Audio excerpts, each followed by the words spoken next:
Manu academy में आप सभी लोगों का स्वागत है। थंबनेल देख के आपको पता चली गया होगा कि हमारा डिस्कशन का टॉपिक क्या है।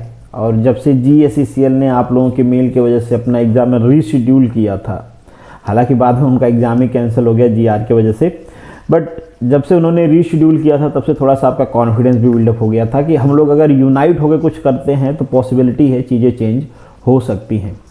हालांकि आप में से काफ़ी सारे लोग मुझे जब से ये आया है तब से, और मेरा ओपिनियन भी है, कह रहे थे हम लोग, हमारा ये मानना था, आपका भी ये मानना है कि जो वहाँ पे हैवी लाइसेंस मांगा है, इंजीनियर के पास जनरली हैवी लाइसेंस होता नहीं है।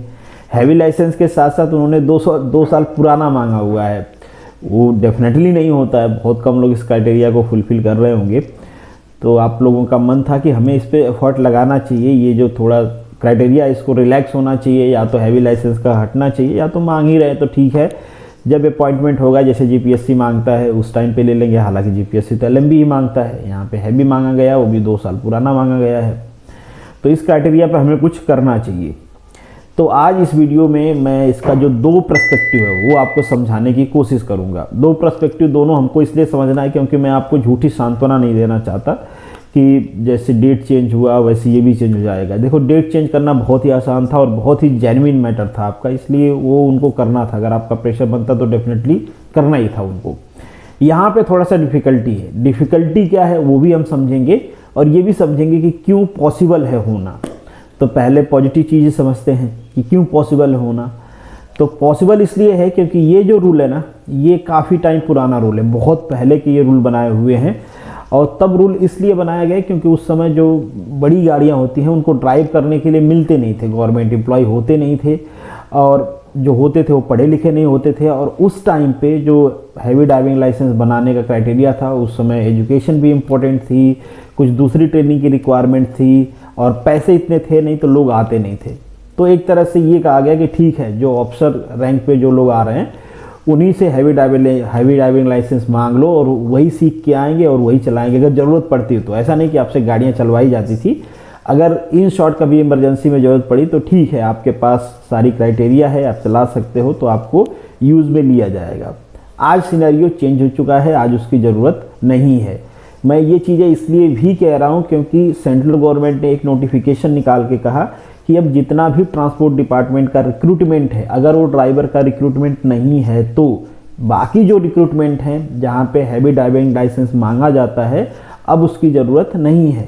आप सभी लोग मोटर व्हीकल एक्ट पढ़े हो, जहाँ पे बेसिक क्वालिफिकेशन क्राइटेरिया दिया गया रहता है जो भी डिपार्टमेंट है ट्रांसपोर्ट में, उनके रिक्रूटमेंट से रिलेटेड। अब आप कहोगे कि ये तो स्टेट गवर्नमेंट का ज्यूरिडिक्शन है, तो हाँ बिल्कुल ये स्टेट गवर्नमेंट का ज्यूरिडिक्शन है, बट मिनिमम जो क्राइटेरिया होती है वो सेंट्रल गवर्नमेंट तय करती है। उस क्राइटेरिया को अल्टर कर सकती है स्टेट गवर्नमेंट, मिनिमम क्राइटेरिया को घटा नहीं सकती है। स्टेट गवर्नमेंट चाहे तो उस क्राइटेरिया को बढ़ा सकती है। तो जो आप हैवी ड्राइविंग लाइसेंस की हम बात कर रहे हैं, ये मोस्ट ऑफ द स्टेट से रिमूव कर दिया गया है। कुछ ही ऐसे स्टेट्स हैं जो हैवी ड्राइविंग लाइसेंस मांगते हैं। एग्जाम्पल के लिए अभी TRV की वैकेंसी आई है, यहाँ पे मांगा गया है। यूपी में रीजनल इंस्पेक्टर ट्रांसपोर्ट की वैकेंसी आई थी, वहाँ पे मांगा गया था। But most of the state जो हैं उन्होंने हैवी ड्राइविंग लाइसेंस की क्राइटेरिया को रिमूव कर दिया है। तो ये रिमूव होना चाहिए, इसकी ज़रूरत आज नहीं है, और आज के पर्सपेक्टिव के हिसाब से ये क्राइटेरिया रेलेवेंट भी नहीं है। जब बनाया गया था रूल उस टाइम पर रेलेवेंट था, बट आज इसको चेंज हो जाना चाहिए क्योंकि आज इसकी ज़रूरत नहीं है। आज गवर्नमेंट के पास स्पेसिफिक ड्राइवर होते हैं हैवी व्हीकल चलाने के लिए, उनका अलग से रिक्रूटमेंट भी होता है जिस भी डिपार्टमेंट को रिक्वायरमेंट होती है। तो ये चीज़ें हैं, तो होना चाहिए। अब प्रॉब्लम कहाँ पे, अगर होना चाहिए तो फिर कोशिश हमें करना चाहिए कि हो जाए। प्रॉब्लम यहाँ पे है कि जब कोई रिक्रूटमेंट रूल बनता है ना, तो उसको असेंबली में भी रखना पड़ता है, जो स्टेट की असेंबली है वहाँ पे रखना पड़ता है, और गजट में पब्लिश करना होता है। स्टेट असेंबली में रखने का रीज़न ये होता है कि मान लीजिए किसी की सरकार है, कोई मिनिस्टर है, और अगर ऐसा ये सब प्रोसेस ना रहे तो वो हर वैकेंसी में रूल चेंज करके अपने हिसाब से क्राइटेरिया बना ले कि उसके कॉन्टेक्ट में जो लोग हैं उनको भर दिया जाए वहाँ पे।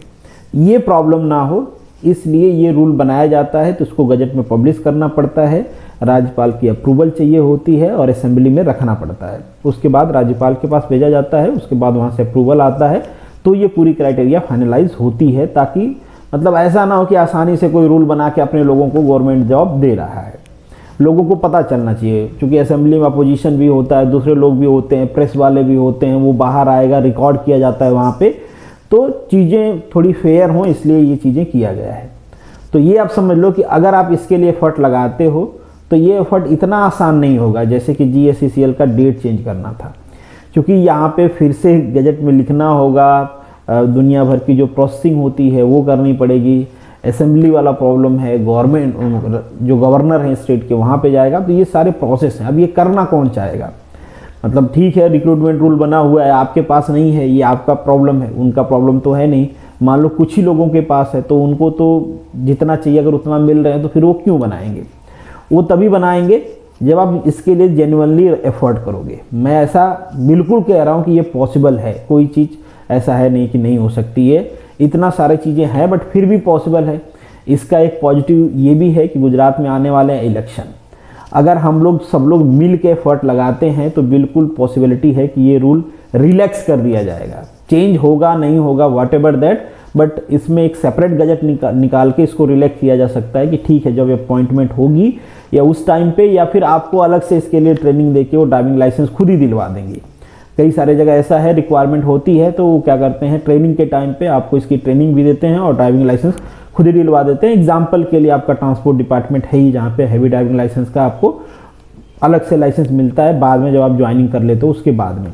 तो ये अलग से नोटिफिकेशन निकाल के वहाँ पे ये कहा जा सकता है कि ये वाला जो क्लॉज है इसको रिलैक्स किया जा रहा है और इसके लिए जो आपके ज्वाइनिंग के बाद या अपॉइंटमेंट के बाद इसका प्रोसेस किया जाएगा। तो ये बिल्कुल पॉसिबिलिटी है, बट ये मेल या ट्वीट से नहीं होगा, ये भी मैं आपको बता देता हूँ। अगर आपको चाहिए तो हम एफर्ट कर सकते हैं मेल और ट्वीट वाला भी, बट बिलीव मी केवल मेल और ट्वीट से ये नहीं होने वाला है। इसके लिए हम लोगों को लेटर लिख के, लेटर पे साइन करवा के स्टूडेंट्स का, पेरेंट्स का जो हमारा कंसर्न है प्रॉपरली लिख के उसको लेके जाना पड़ेगा, मिनिस्ट्री में सबमिट करना पड़ेगा, फिजिकली बात भी करनी पड़ेगी कि सर ये क्राइटेरिया है और आज ये क्राइटेरिया फुलफिल नहीं होती है। रेलेवेंस समझाना पड़ेगा कि अगर जो इंजीनियरिंग कर रहा है बच्चा वो हैवी ड्राइविंग लाइसेंस अपने एजुकेशन के टाइम पे क्यों बनवाएगा? चलो बनवाएगा भी तो जो पास आउट हो गया है जिसको वैसी ज़रूरत पड़ी वो बनवाएगा। अब ये 2 साल पुराना हैवी ड्राइविंग लाइसेंस कोई क्यों बनवाएगा अगर इंजीनियरिंग कर रहा है तो? और ऐसा भी नहीं कि ये जो वैकेंसी हैं रेगुलर आती हैं, सबके नॉलेज में है कि इसमें ज़रूरत पड़ती है बनवा लेगा, रेगुलर वैकेंसी भी नहीं है, 5 साल 8 साल पे आती हैं ये वैकेंसी। तो ये सारी चीज़ें हमको जब समझाना पड़ेगा वहाँ पे फिजिकली बैठ के, तो जाके उनको समझ में आएगा, तो पॉसिबिलिटी है कि वो कर सकते हैं। बट ऐसे कि हम सोचें कि ठीक है आसान है, घर से बैठ के मेल ही तो करना है या ट्वीट ही तो करना है, तो पॉसिबिलिटी ना के बराबर है ट्वीट और मेल से। बट हाँ अगर सब लोग इकट्ठा होकर, ऐसा नहीं कि हज़ारों की संख्या में जाना है, कुछ लोग इकट्ठा होकर एक लेटर लेके, मतलब बाकी सारे लोगों का रिप्रेजेंटेशन हो, वहाँ पे लेटर हो, उसमें लिखा हो, बाकी लोगों का साइन वहाँ पे हो, तो ये पॉसिबिलिटी है कि हो सकता है। तो मेरे हिसाब से हमें करना चाहिए। अगर आप लोग भी तैयार हो गए तो हम लोग करेंगे, बट अभी के लिए आप लोग का GMB का एग्ज़ाम है 30th को, तो अभी आप अपने GMB के एग्ज़ाम पे फोकस करिए। एक बार GMB का एग्ज़ाम ख़त्म हो जाता है तो हम लोग आपस में समझ के कि क्या पॉसिबिलिटी है, क्या हम लोग कर सकते हैं, तो सेक्रेटेरिएट में चल के जो कि प्रिंसिपल सेक्रेटरी है उनसे फिर वहाँ से पॉसिबिलिटी होगी वो कुछ एडवाइस देंगे। तो CMO ऑफिस में जहाँ भी पॉसिबिलिटी है, जहाँ लेटर रख के, या फिर आपका जो पुलिस डिपार्टमेंट है उसमें जहाँ भी पॉसिबिलिटी है, जहाँ पे हम लोगों को लेटर देना होगा वहाँ पे हम दे के आएंगे, बात करके आएंगे, अपना जो पर्सपेक्टिव है वो कन्वे करके आएंगे, ये चीज़ें क्यों चेंज होना चाहिए समझा के आएंगे। देखिए मेरा मानना ये होता है कि गवर्नमेंट के पास ढेर सारे काम है, गवर्नमेंट की हर जगह गलती नहीं होती है, बहुत सारे काम हैं। और ये जो आपका जो एडवर्टीजमेंट निकलता है ना, ये क्लर्कियल लेवल के लोग इसको निकालते हैं, साइन करने के लिए ऊपर जाता है। अब कोई अधिकारी इसको पढ़ता तो नहीं है, वो साइन कर देगा। अब जो क्लर्कियल लेवल के लोग होते हैं वो कॉपी पेस्ट होते हैं और ये कंटिन्यूसली चलता आ रहा है। अब इस पर किसी का ध्यान हो सकता है नहीं गया हो कि यार ये इररिलेवेंट हो चुके हैं, इसको चेंज होना चाहिए। तो अगर आप अपना कंसर्न उठाते हो तो बिल्कुल ये पॉसिबिलिटी है कि उनके माइंड में जाएगा, उनको भी समझ में आएगा कि ये चीज़ें, ये जो क्राइटेरिया है इसका कोई मतलब नहीं बनता है, ये चेंज होना चाहिए। तो डेफिनेटली मुझे ऐसा लगता है कि अगर उनके यहाँ तक कंसर्न पहुँच गया और जेन्युइन तरीके से पहुँचा, क्योंकि उनके पास भी रिकॉर्ड चाहिए कि हाँ ये चीज़ें कही जा रही हैं, लोग इसकी डिमांड कर रहे हैं, इतने सारे लोग हैं जो लोग बेसिकली इस रूल से सफ़र कर रहे हैं जो कि अनवांटेड रूल है। डेफिनेटली हम लोग इस सेंट्रल गवर्नमेंट का नोटिफिकेशन भी दिखाएंगे उन लोगों को, बाकी जगह का रिक्रूटमेंट रूल भी दिखाएंगे, सारी बातें करेंगे। बट ये सब करना पड़ेगा आपको, GSECL जैसा आसान नहीं है।